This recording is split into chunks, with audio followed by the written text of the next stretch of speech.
Magandang umaga po sa ating lahat. Update po muna tayo dito sa binabantayan natin dalawang bagyo sa loob nating PAR. Ito po si Mirasol at si Nando mula sa nilabas natin Tropical Cyclone Bulletin kaninang 5 a.m. So unahin po natin itong si bagyong Mirasol. Ito ay nananatili sa Tropical Depression category at patuloy na palayo na ito ng ating bansa. Ito'y huling namataan sa line 165 kilometers west ng Calayan, Cagayan. May taglay na lakas na hangin na umaabot ng 55 kilometers per hour at pagbugso na umaabot ng 70 kilometers per hour. Ito'y kumikilos west-northwest sa bilis na 10 kilometers per hour. Dulot po netong si bagyong Mirasol, inaasahan po natin malaking bahagi ng Luzon na makakaranas pa rin po ng maulap na papawirin na may mga kalat-kalat na pag-ulan.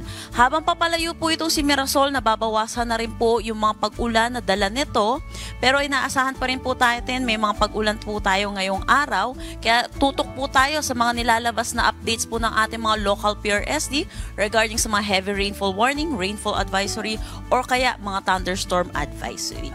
Samantala, ito pong si Nando na nasa labas ay pumasok po ng ating Philippine Area of Responsibility kagabi ng 8 p.m.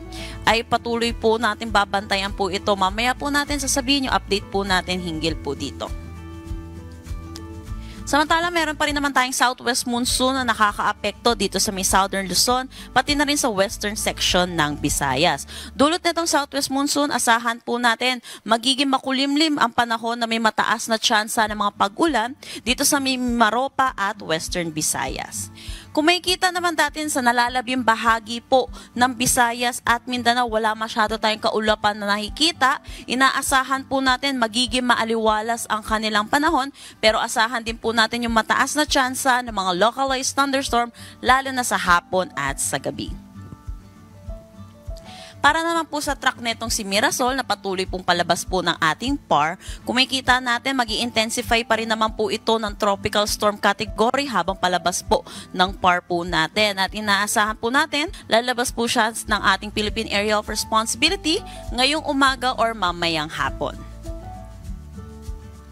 Pero dahil po dito kay Mirasol, meron pa rin naman tayong Tropical Cyclone Wind Signal number 1 dito sa may Batanes, Babuyan Islands, western portion ng mainland Cagayan, Apayao, northern portion ng Abra, Ilocos Norte, pati na rin sa northern portion ng Ilocos Sur.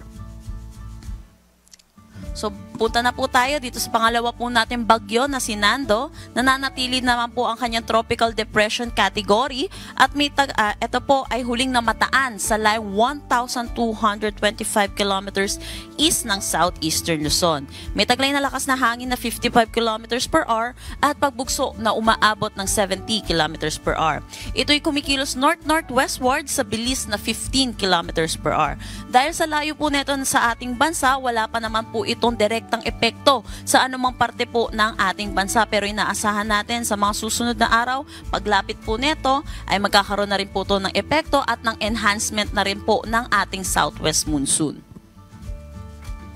Para po sa magiging track po neto ni Nando, kung makikita natin meron po tayong gray area po dito. Ito po ay yung cone of probability, hindi po ito yung lawak po ng bagyo. Ito pong cone of probability, ito po yung lugar kung saan posibleng dumaan po yung ating bagyo. So sa nakikita po natin, ito pong si Nando ay posible mag-intensify into a tropical storm category ngayong araw. Naasahan din natin yung kanya pagiging isang typhoon category, pero hindi rin natin inaalis yung posibilidad na ito ay mag-intensify into a super typhoon. Samantala, inaasahan natin ang pinakamaaga po nating pagtaas ng tropical cyclone wind signal dahil kay Nando ay pagdating po ng ating Sabado.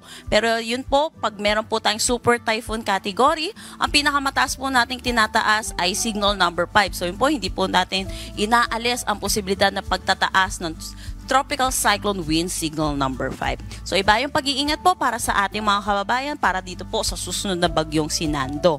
At isa pa po, dahil po ito pong bagyong si Nando ay nandito sa eastern section ng ating bansa, meaning po magkakaroon tayo ng enhancement ng southwest monsoon, kaya naasahan natin malaking bahagi po ng ating bansa ang makakaranas ng mga pag-ulan dulot ng habagat starting this weekend hanggang sa susunod na linggo. Iba yung pag-iingat po para sa ating mga kababayan dulot po netong habagat po natin.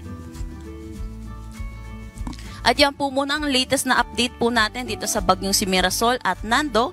Next update po natin na press briefing ay mamayang 11 AM.